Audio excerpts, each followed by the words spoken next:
E só para eu ter certeza, eu acho que a gente não chegou a ver a última aula, né?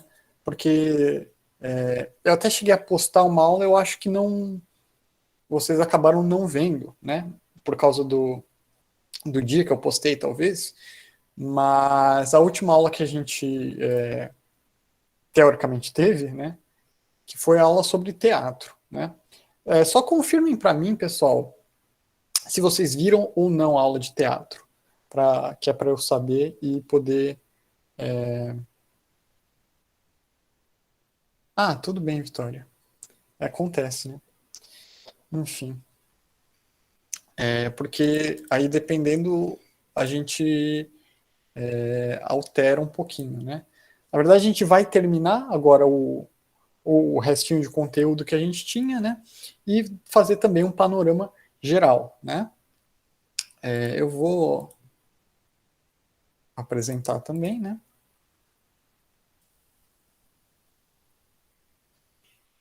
Ah, tá.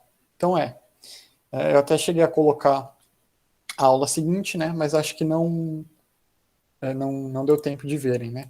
Mas tudo bem. Aí então a gente continua dessa parte, então, que a gente vê agora, e já faz também uma certa revisão, né? Um panorama geral. Eu vou compartilhar aqui a tela, né? Para a gente começar.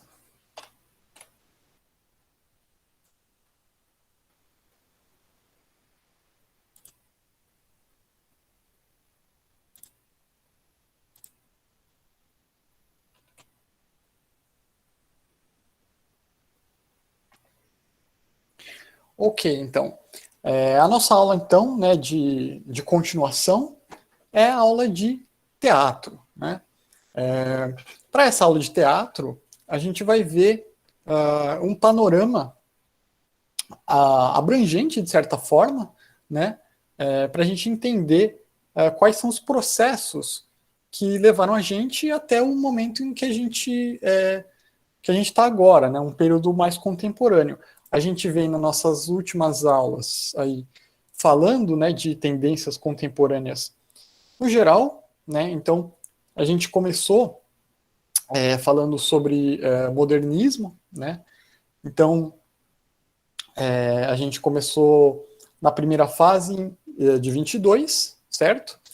E, e vimos o desenvolvimento desses movimentos até a segunda metade do século XX, né? Então a gente tem falado muito sobre literatura, sobre arte, né, cultura no geral, no século XX, né? E a influência que o modernismo teve nisso, né? E aí para a gente falar disso em relação ao teatro, na verdade eu acho que essa é uma discussão que vale até para outros tipos de gênero, de forma literária, né, artística como um todo. Escolhi trazer para vocês aqui uma visão que vem desde o período clássico, né, para a gente entender. Porque nas nossas últimas aulas, a gente vem falando muito que essa característica que começa no século XX, né, com o modernismo, de que houve, houve muitas mudanças na arte, na cultura, né, no sentido de que os artistas, né, e a sociedade como um todo passou, sobretudo alguns artistas, né, a gente pega as vanguardas e tudo mais, eles começaram a abandonar, não abandonar completamente, claro, mas houve uma tentativa de substituição de uma arte que era tradicional, né, que era clássica em muitos aspectos, para uma arte moderna, né, com os aspectos da sociedade moderna. Só que para a gente entender isso, eu acho que é fundamental a gente saber o que foi que mudou. Né? A gente fala assim, teve uma grande mudança, mas a gente não consegue entender isso muito bem se a gente não sabe do que mudou para o que mudou. Né? Então, por isso que eu decidi começar lá de trás para a gente entender essa evolução e essa mudança nas tendências artísticas, né? Culturais no geral, e obviamente falando de literatura, né? Então, para isso, a gente começa aqui no período clássico, né? O que é o período clássico? Quando a gente fala de arte no geral, a gente está no Brasil. O Brasil ele está na América e o Brasil ele foi durante muito tempo colônia de Portugal, certo? Portugal que fica na Europa. Esse contexto de Europa e de América, né, por consequência, né, das colônias europeias, né, a América foi colonizada no geral, né, por países europeus.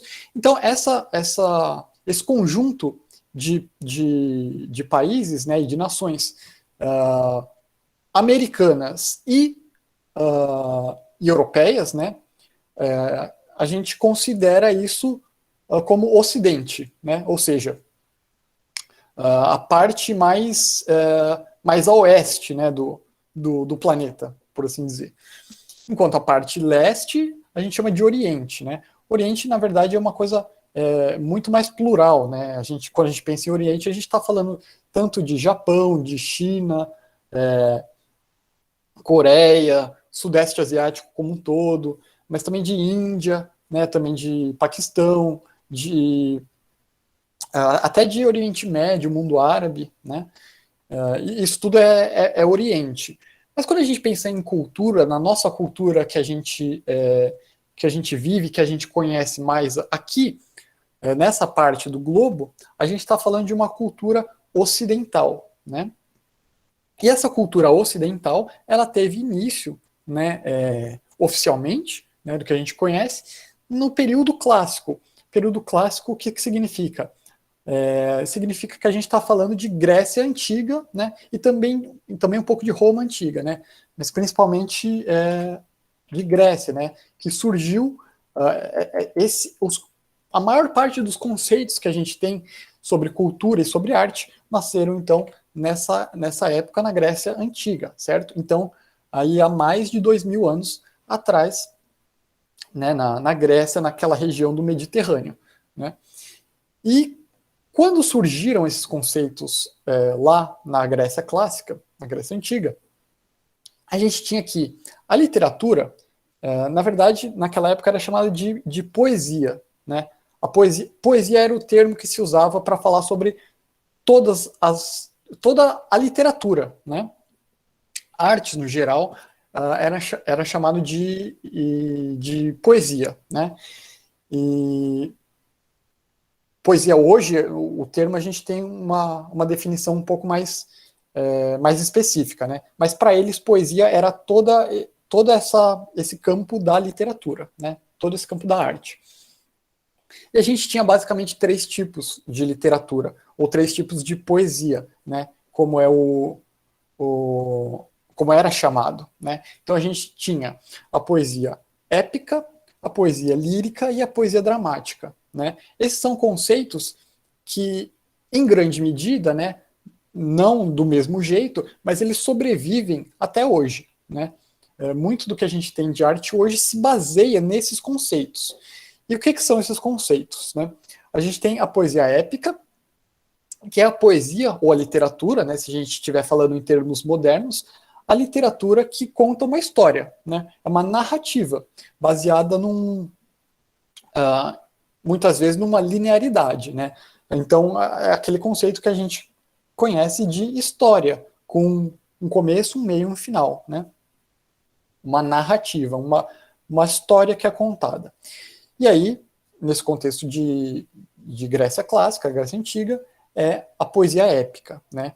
Então, era a epopeia. Se a gente pensar, eu não sei se todo mundo conhece, mas as epopeias são obras como Ilíada, Odisseia, Teogonia, enfim. Vocês não precisam saber exatamente disso, né? É só um contexto geral. Mas então épica se refere à narrativa, certo? A gente tinha a poesia lírica, que é muito mais próxima do que a gente conhece hoje como poesia, né? Que é um tipo de arte que expressa uma subjetividade, né? Expressa os sentimentos, né? A gente tem isso muito associado à expressão de sentimentos, né? Então, a poesia lírica é o que a gente tem mais próximo hoje como poesia, entre aspas, no geral, né? O que a gente chama hoje de poesia, muitas vezes, né? E por último, a poesia dramática. A poesia dramática, ela vem então que é o que a gente conhece como teatro, né? Basicamente, nos tempos atuais, né? A gente chama então de teatro. Inclusive, o teatro como gênero, né? Gênero literário. Inclusive, por exemplo, em inglês também o termo para isso é drama, né? Drama. Então se manteve mais. Então, o que é drama? Drama, a palavra significa ação, né? Lá no grego antigo, grego clássico. E o que isso significa? Significa que é um tipo de literatura, um tipo de arte que se baseia na interação entre personagens, né? Você tem personagens que dialogam entre si e constroem uma ação, certo? É uma história contada através de diálogo, através da interação dos personagens, certo? E isso, claro, para ser encenado, né? Você tem atores que vão interpretar esses personagens. Uma coisa também que eu acho interessante e importante de ressaltar é que nessa época aqui que a gente está falando, Grécia Antiga, todos esses tipos de literatura, né, ou de poesia, como eles chamavam, eles eram feitos com uma coisa muito específica em mente, que era tudo isso aqui é uma coisa pública. Como assim? Hoje em dia, se a gente pensa num romance, né, uma história, que seria um gênero épico, por exemplo, né? A gente pensa num livro que a gente pega, a gente compra um livro, a gente vai na biblioteca, pega um livro emprestado, aí chega em casa, a gente lê o livro, e é isso, né? Nessa época, não. Nessa época, todo esse tipo de arte era feito para ser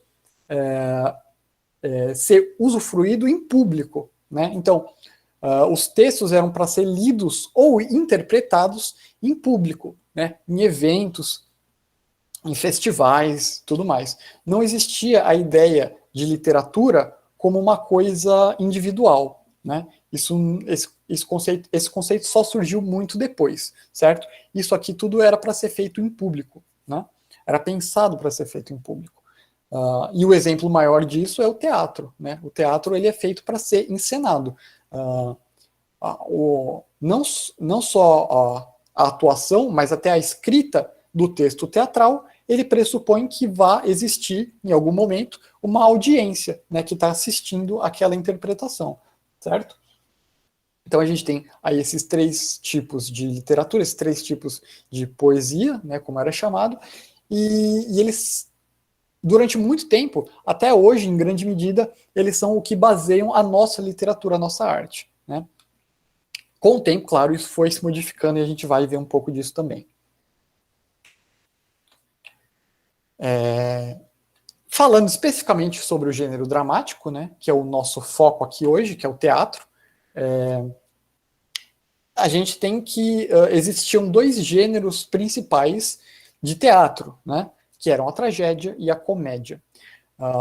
Isso é muito importante da gente saber porque elas tinham características específicas e elas tinham também funções específicas na sociedade, né? Ainda mais se a gente pensar que elas foram feitas para serem encenadas em público, né? Onde as pessoas podiam simplesmente chegar lá e assistir a peça, né? Então, a ideia é que essas obras de arte elas passassem alguma mensagem, algum objetivo específico, né? Elas tinham um objetivo específico quando elas eram produzidas e encenadas, né? O que é a tragédia, então? Que é um desses gêneros, né? A tragédia era um tipo de peça, né? Que ela tem esse caráter negativo, né? A gente associa a tragédia a uma coisa negativa. E quais eram as características dessa peça de tragédia? Bom, primeiro que acontece uma coisa ruim, né? A gente entende que tragédia está associado a um acontecimento muito ruim, né? Que a gente chama, o termo técnico, inclusive, é catástrofe. Né? Então vai acontecer alguma coisa muito ruim com o personagem, por isso é uma tragédia, certo? E ela também era considerada, nesse contexto clássico, o gênero mais nobre, né, de peça, de teatro. Por quê? Porque ela, por dois motivos. Porque a intenção dela era causar no espectador sentimentos nobres através da tragédia, através dos sentimentos ruins, né? O intuito aqui dessa peça trágica é fazer com que o espectador sinta essas emoções ruins para que ele possa colocar isso para fora, né? Para que ele possa se livrar dessas emoções ruins e se tornar uma pessoa melhor através disso, né? Através dos sentimentos de horror, né? Quando o espectador assistir a tragédia, a ideia é que ele se sentisse horrorizado e também sentir pena dos personagens que estão sofrendo a tragédia, né? Então, por isso, o intuito tinha até um intuito moral, né? De tornar o espectador uma pessoa melhor através desse expurgo, né? Ou seja, o espectador se livrava dessas emoções ruins para se tornar uma pessoa melhor, né? E era também considerada um gênero mais nobre por uma questão social. Por quê? Os personagens, todo o contexto de uma peça trágica, clássica, né? Se a gente está falando de contexto de Grécia Antiga, contexto clássico, eu estou falando muito de Grécia aqui, mas isso também vai para Roma Antiga, né? É que, cronologicamente falando, acontece primeiro na Grécia, né? E depois acontece em Roma também. Esses mesmos conceitos vão ser bastante parecidos. Mas então, nesse contexto clássico, a tragédia era considerada mais nobre também porque os personagens e os acontecimentos na peça eram relacionados à nobreza de forma objetiva, né? Como assim? Acontece que na tragédia os personagens eles eram quase sempre, assim, com pouquíssimas exceções, se é que tem alguma exceção, mas os personagens eles eram sempre reis, nobres, né? Reis, príncipes, heróis, né? Semideuses, né? Filhos de deuses. Então, falando de um jeito mais direto, né? Os personagens eram só gente importante, né? Na tragédia. E os acontecimentos giram todos em torno desse contexto de maior elevação social, né? Ele não aqui a tragédia ela não falava, ela não se referia às classes mais baixas da população, né? Então tem esse sentido social. Enquanto a comédia, por outro lado, que era considerado o gênero mais baixo, né? Ela ia lidar justamente com isso, com as classes mais desfavorecidas daquela sociedade, né? Então, ou trabalhadores menos favorecidos da sociedade, né? Gente que precisava tirar seu sustento de alguma forma, por exemplo, comerciantes, pequenos comerciantes, né? Estrangeiros, né? Que estrangeiro nessa sociedade também era parte das classes mais baixas, e também de escravos, né? Muita presença de escravos, porque se a gente for pensar, né, se a gente for lembrar, Grécia e Roma eram sociedades onde eles tinham escravidão, né? E todas essas pessoas eram consideradas mais baixas, né? E a comédia é o gênero que foca nessas pessoas, né? Os personagens são essas pessoas de classes mais baixas, né? Muitas vezes escravos, e as situações têm a ver muito com o ridículo até, né? Então, assim, o que a gente não era, por assim dizer, entre aspas, um humor inteligente, né? A comédia era justamente esse gênero mais baixo por causa disso, né? o tipo de comédia era ou de situações muito cotidianas, ou então coisas relacionadas ao corpo, né, que era uma coisa considerada mais baixa, menos elevada, menos nobre, né. Essas eram as características principais da comédia, né. Então, existiam só esses dois tipos de gênero, né, às vezes com uma mistura entre eles, mas no geral eram gêneros bem definidos, bem separados, né. E aí, é importante a gente saber também em que contexto que eram feitas essas peças, né? Aqui tem uma imagenzinha de algo, eu inclusive trouxe bastante imagem para não ficar uma coisa muito maçante, né? Para vocês poderem ver, entender como que a coisa funcionava, né? Aqui na esquerda a gente tem uma visão de cima, né, de como seria o teatro, o espaço cênico do teatro grego, né? Que é uma coisa muito importante porque vai ser modificada e vai ser parte da subversão das tendências mais modernas, mais atuais, mais contemporâneas, né? Isso aqui vai mudar bastante. Então, como que era? A gente tinha o palco, né, que é a parte de baixo que está ali na imagem, né? Esse retângulo ali era o palco, né, a cena. A plateia ficava disposta de uma maneira circular na frente do palco, e ali a orquestra é onde ficava o coro, que era um outro recurso, né, que eram pessoas que ficavam cantando, né, que não eram exatamente personagens, mas era uma coletividade de personagens, que servia a diversos propósitos. Aqui a imagem da direita, a gente tem também, a gente pode ver algumas máscaras, que eram bastante utilizadas também no teatro grego, certo? Grego e romano, né, latino também. Então, a pergunta aqui. A literatura nasce, então, como comparado ao que chamamos hoje de visão poética das coisas? Eu não sei se eu entendi a pergunta. Você pode reformular ela? Não sei. Eu não sei se eu entendi muito bem. A literatura nasce, então, como comparado ao que chamamos hoje de visão poética das coisas. Eu não sei em que sentido, né? Realmente, se você puder reformular, talvez fique mais, eu consiga entender melhor. Mas assim, a literatura é. Inclusive uma coisa muito importante que essa pergunta me fez lembrar. Inclusive, obrigado por causa disso. Fazer poesia, colocar olhar poético. De certa forma, sim. De certa forma, sim. Né? A literatura como um todo, ela tem, que nem eu mencionei, né? No começo, a poesia era sinônimo de literatura que a gente tem hoje, né? Então, sim. Né?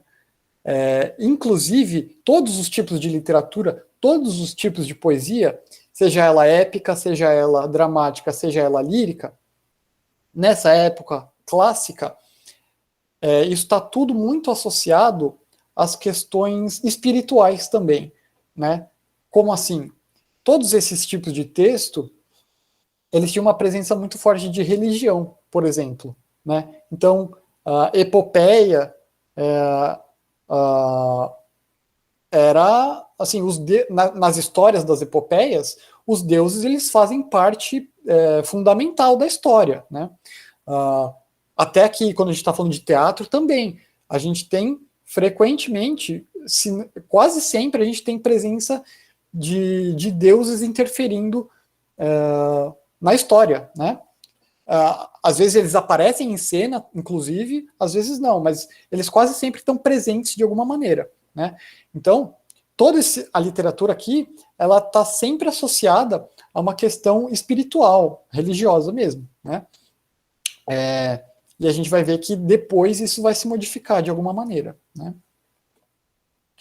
Então, eu estava falando das máscaras aqui, que os atores utilizavam máscaras, né, para interpretar os personagens. E aí, uma outra imagenzinha aqui do esquema, né, de configuração do teatro grego, né, a cena, né, que é o retângulo embaixo, a arquibancada, né, onde as pessoas sentavam, né, que é esse arco da parte de cima, que é o teatro, né, e a orquestra, esse círculo no meio, é onde ficavam, como eu falei, o coro, que era um tipo específico de personagem, né, era um grupo de pessoas que interpretava esse coro, né? Mas não precisa entrar muito em detalhe, porque vocês não precisam gravar, memorizar isso agora, né?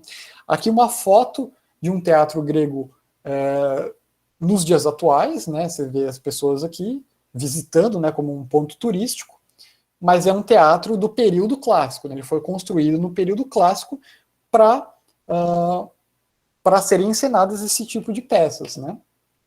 Aqui uma outra visão, né? Uma visão isso aqui é outro teatro, né, mas também do período clássico. Então a gente pode ver com bastante clareza, né, as arquibancadas, né, em forma circular, o círculo embaixo, né, lá no chão, que é onde fica o coro, e ali esse espaço retangular, né, essa faixa, é onde acontece a ação propriamente dita, né, onde os personagens vão interagir. E aí também, aqui a gente tem isso como parte do espaço mesmo, que é essa construção, né, atrás, que é onde a gente teria também bastidores, né, onde os atores se preparavam, onde trocava a cena, tudo mais.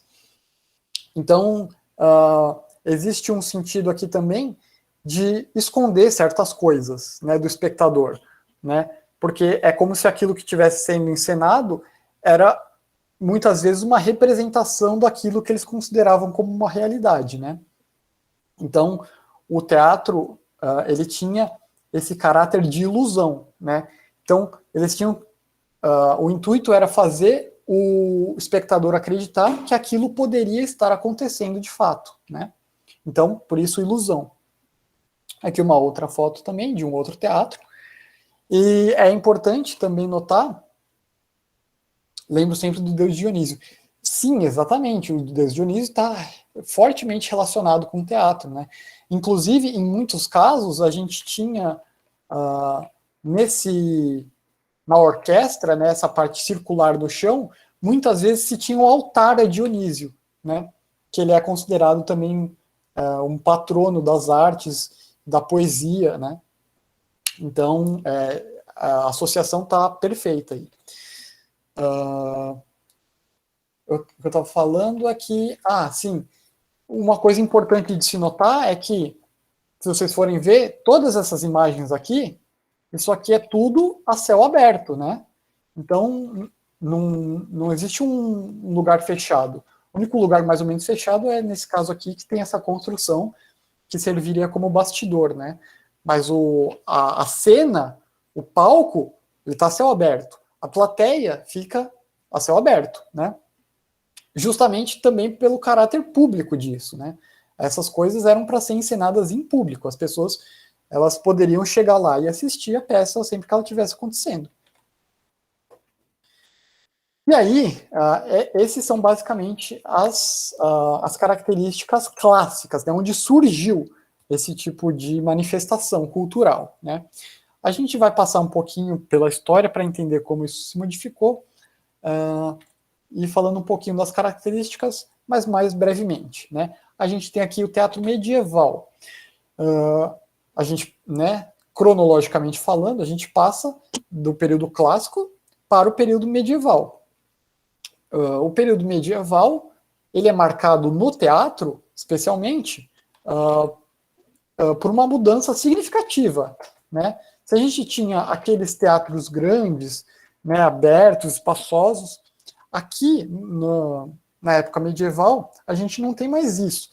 E nessa época o teatro ele vai se dar nas ruas, né? A gente vai observar que o espaço cênico ele passa a ser a rua.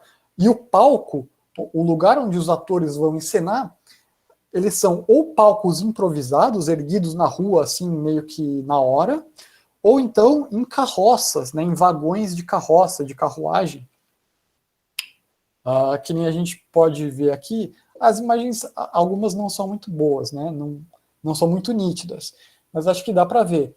Aqui é um espaço também aberto, né, na rua, mas o palco aqui no centro, ele é improvisado, né, ele não é fixo.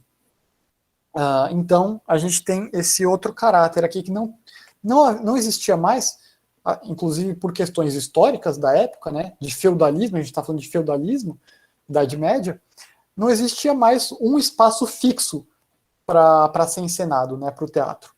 O teatro acontecia na rua, né, porque ele tinha que ser itinerante, né. Se a gente lembrar, feudalismo, a gente tinha feudos, né, feudos específicos, e a mobilidade entre os feudos, ela era meio limitada, né. Então, as pessoas não podiam ficar viajando de um lugar para o outro, né, no geral. Então, as companhias de teatro, nesse caso, elas eram itinerantes, né? Eram as companhias de teatro, os atores que se moviam, né, nessa questão da Idade Média. Aqui, a pergunta da Cássia, nesse período ainda era aberto ao público, certo? Todos tinham acesso ao teatro. Sim, até aqui sim, né? Era uma coisa ainda pública, né? Na Grécia isso era mais presente ainda, né? Na Grécia e em Roma, no período clássico. Era mais aberto ainda, né? Porque aquilo lá estava lá, acontecia e tudo bem. Aqui ainda é aberto, ainda é público, mas é um pouco mais limitado, porque dependia da locomoção dos atores, né, das companhias de teatro. Por exemplo, na Grécia você tinha lá o teatro, você sabia que quando uma peça fosse acontecer, ela ia acontecer naquele lugar, então os festivais, né, essas coisas aconteciam bastante, e então era só chegar e assistir a peça, né, é simples assim.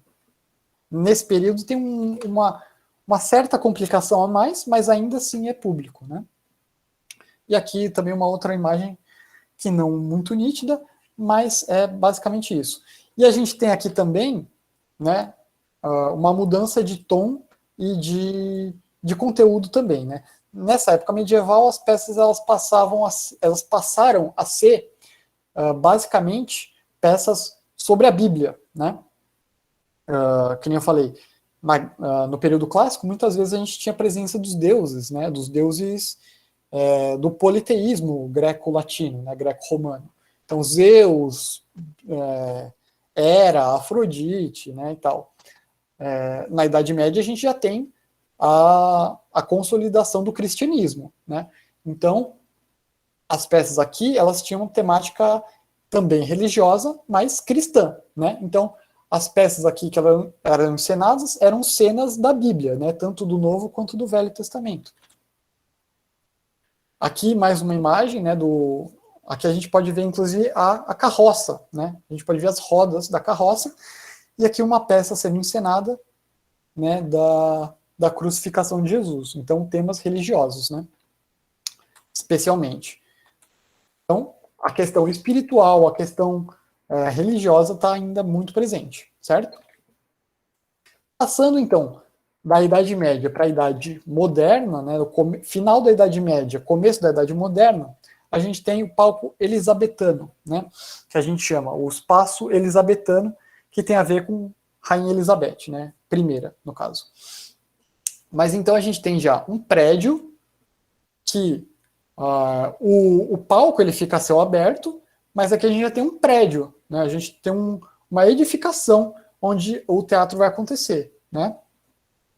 E quando a gente está falando dessa época, a gente está falando também de uma coisa muito importante, um marco no teatro, que é Shakespeare, né? Então, as peças de Shakespeare eram encenadas nesse tipo de teatro aqui. Eu vou ter que dar uma corrida, porque senão nosso tempo vai acabar, que é muita coisa. Mas as peças de Shakespeare eram encenadas nesse tipo de palco, né? Aí a gente tem alguns tipos de palco, né? Alguns tipos de plateia desse teatro elisabetano, que é o teatro do começo da Idade Moderna. Não confundir começo da Idade Moderna com o modernismo do século XX, né? São coisas diferentes. Aqui uma outra imagem, né? Então, a gente tem o centro, ele é aberto, mas a plateia ela fica meio que dentro do prédio, né? Coberta. Aí a gente tem o Globe Theatre, que é o teatro que foi feito pela companhia do Shakespeare, né? Teve influência direta do Shakespeare. As primeiras peças dele eram encenadas nesse teatro elisabetano. Depois, ele mesmo idealizou esse outro modelo de teatro, que é até parecido, mas tem suas particularidades, porque ele é redondo, né? Mas é o mesmo esquema de a plateia fica dentro do prédio e o centro ele fica a céu aberto, né? Onde acontece a peça. Aqui um outro esqueminha, né? Então, as arquibancadas, né? A plateia fica dentro do prédio e o palco ele fica no centro a céu aberto. Mais um esqueminha aqui para entender. E uma foto aqui de uma reconstrução desse teatro Globe, né, que era o nome. Era um teatro específico, né, um prédio específico. E aqui uma reconstrução moderna, né, com as pessoas. Aqui dá para ver bastante como funcionava. A gente passa aí para o século XVII, né, que é onde se aproxima mais do que a gente tem de teatro hoje em dia, né? Esse aqui é um modelo de teatro francês do século XVII, né? Então a gente tem o palco lá atrás e a plateia aqui na frente, né? Aqui já vocês podem talvez perceber que é um prédio mesmo fechado, né? É um prédio, a pessoa tem que entrar no prédio para assistir a peça. Aí, depois disso, teatro vitoriano, né, que mais para o final do século XVIII, começo do século XIX, a gente tem o teatro vitoriano, que é o palco, que é o que está aqui na parte esquerda, né? Tem uma plateia na frente, mas também tem as galerias, os mezaninos ao redor, né? Então a gente tinha uma plateia distribuída dessa maneira, só que dentro de um prédio feito especificamente para isso, né? É o modelo que vai ser mais consolidado nessa época, né? As peças que eram encenadas nessa época, a partir do século XVII, é o que a gente chama de drama clássico, drama burguês, que vai ser diferente de tudo que tinha antes, né, do clássico e do medieval, porque com a ascensão da burguesia, né, uma questão histórica, social, econômica até, com a ascensão e consolidação da burguesia como classe dominante, a gente vai ter que a matéria das peças, o tema das peças passa a ser os temas caros à burguesia, que são os relacionamentos individuais, interpessoais. O que isso quer dizer? Quer dizer que nesse período de burguesia, as peças elas vão ser basicamente sobre conflitos familiares, pessoais, né?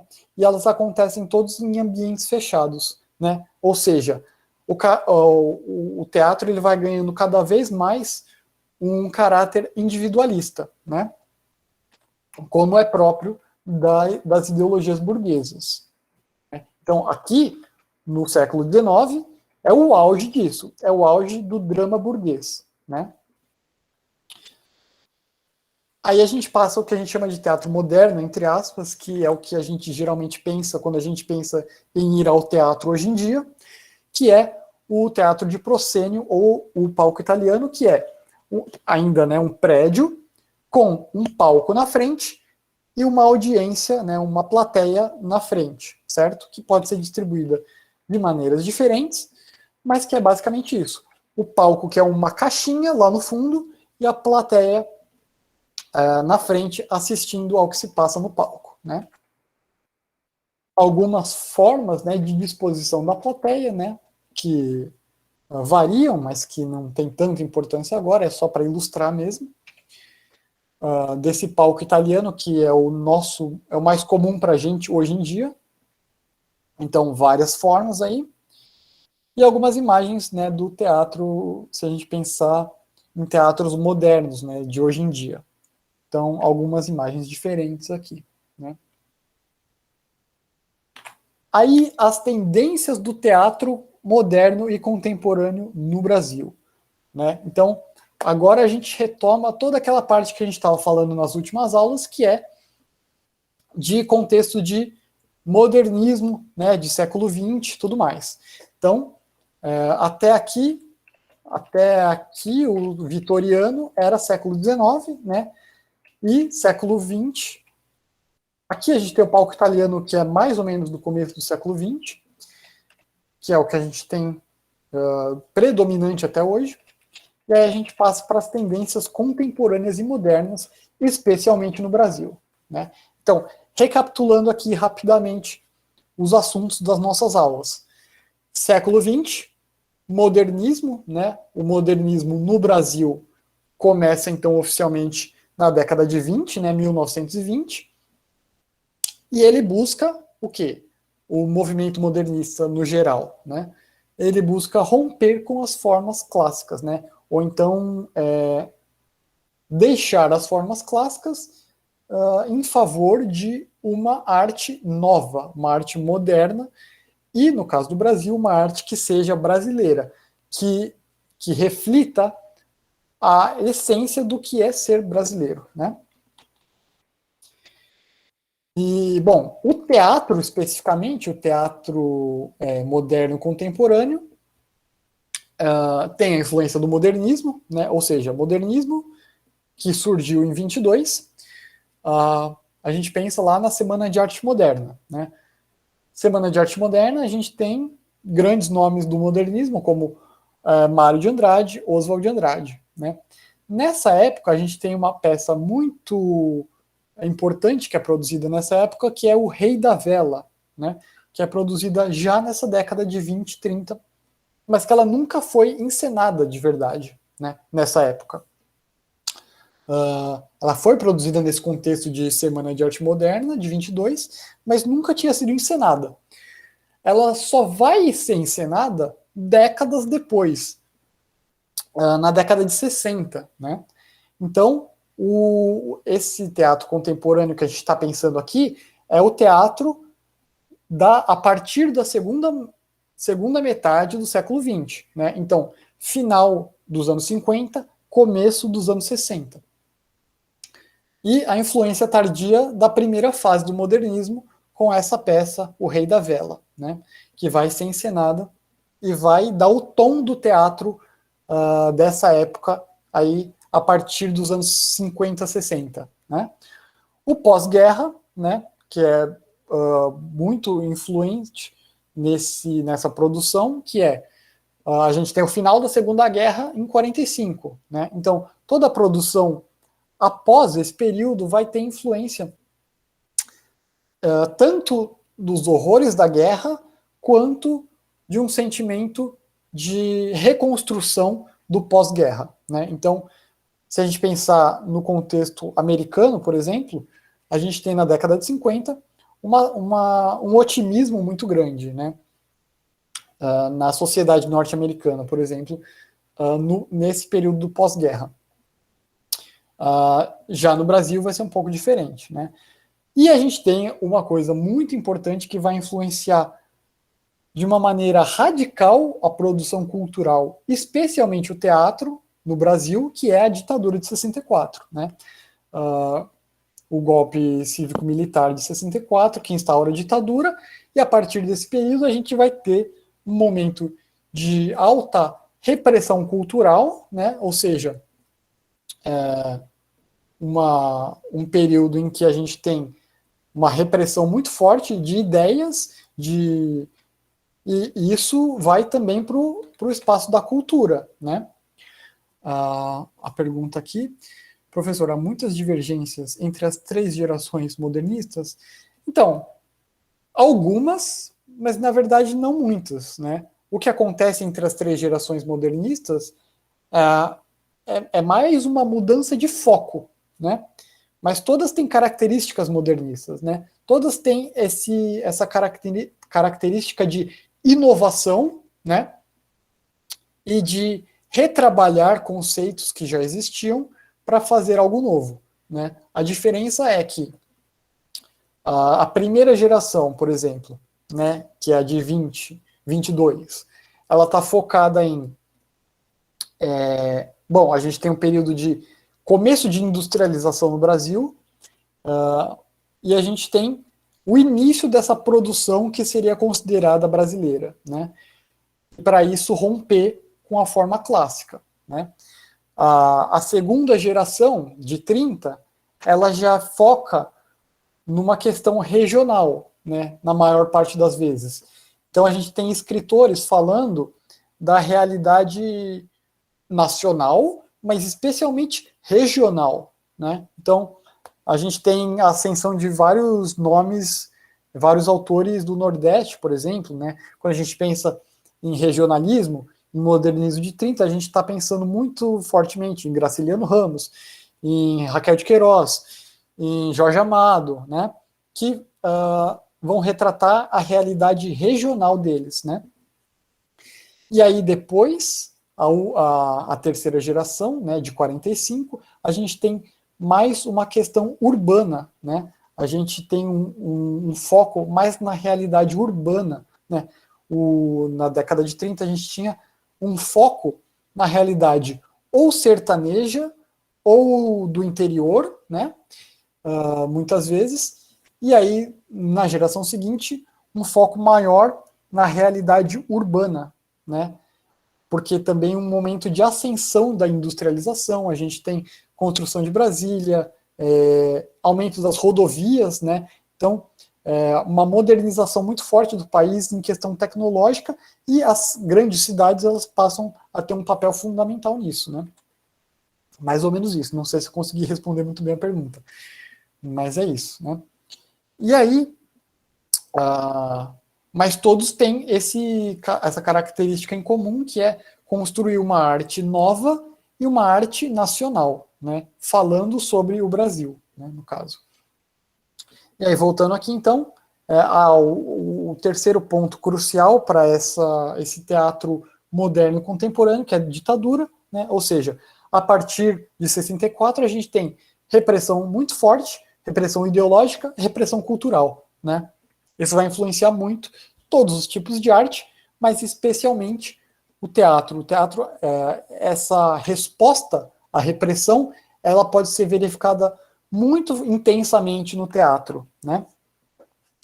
E aí a gente tem alguns dos grandes nomes do teatro dessa época, que são Nelson Rodrigues, certamente quase todo mundo já ouviu falar de Nelson Rodrigues. Uma característica interessante do Nelson Rodrigues é que ele escreveu o que é chamado, por exemplo, de tragédias cariocas, né? E que subverte o conceito de tragédia que a gente viu lá no começo, né? Se a gente pensar a tragédia que era feita de personagens nobres, né? Reis, heróis, semideuses, né? Só a nata da sociedade, né? O topo da pirâmide social, por assim dizer. O Nelson Rodrigues ele traz a tragédia urbana carioca, que vai focar em personagens da periferia do Rio de Janeiro, por exemplo, né? Então aqui a gente vê uma subversão, né? Uma inversão de conceitos, né? Então ele fez muito disso, né? Muito disso pode ser associado também à tragédia no sentido de uma das principais tragédias clássicas é o Édipo Rei, né? Que na psicologia, na psicanálise depois vai dar origem ao complexo de Édipo, né, e tal, mas que é a história do rei, né, que sem saber casa com a sua mãe e mata o próprio pai, né.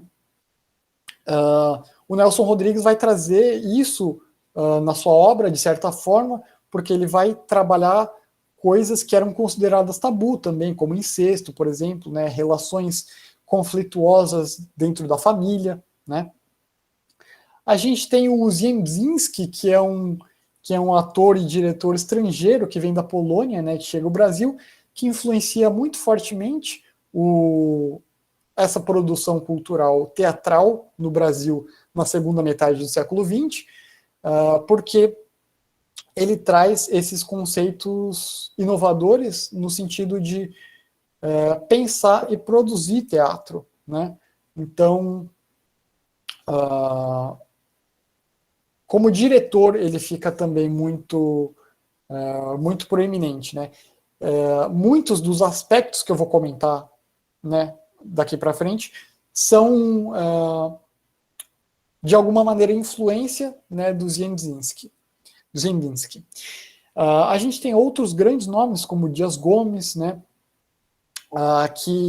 que foi parte essencial dessa época também.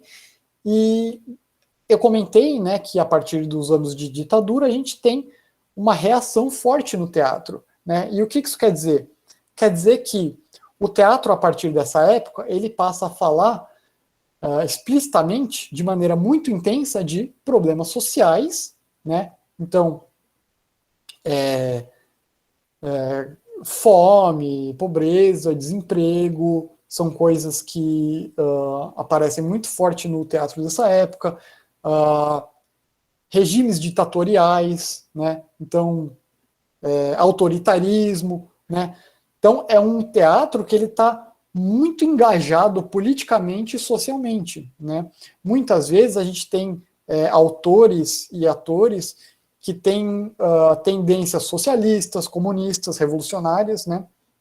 Então, isso está muito presente no teatro dessa época, um teatro extremamente politizado, extremamente combativo, né? Muito por causa do momento que eles estavam vivendo, certo? Então, Dias Gomes fez muito parte disso. O movimento estudantil, ele é essencial para o desenvolvimento do teatro nessa época, né? Com o que era chamado de Centro de Práticas Culturais, que era uma organização relacionada aos estudantes, né? Então, a gente vê aqui a parcela artística e a parcela estudantil se posicionando contra o autoritarismo político ideológico que havia nessa época, né? A gente vai ter Oduvaldo Viana Filho, conhecido como Vianinha, né? Que ele é muito importante e muitas vezes ele não é citado, mas ele é de extrema importância não só no teatro, como também na televisão, né? Muitos desses nomes, eles fazem esse trânsito entre teatro e televisão, né? É um momento em que o teatro ele passa a ser associado à televisão, porque ele vai passar a virar telenovela, né? Na verdade. Então, para quem não sabe, o Oduvaldo Viana Filho, o Vianinha, ele é o autor da Grande Família, né? Que começou como teatro e foi para a televisão, né? Então, a primeira versão televisiva da Grande Família, ela era diretamente produzida por ele, né? Augusto Boal, um outro grande nome disso, né?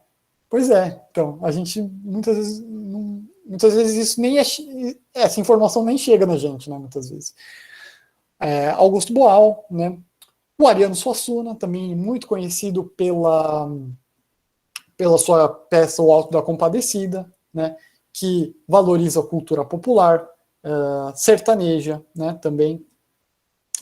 Então, se a gente for pensar, existe uma influência da segunda geração modernista, nesse caso, né.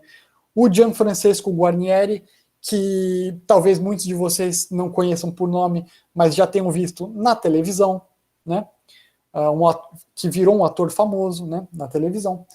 E Zé Celso Martinez Correia, que também é um diretor inovador nesse sentido, porque ele era também muito transgressor e ele é muito conhecido por suas peças e também por fazer releituras de peças conhecidas estrangeiras também, né?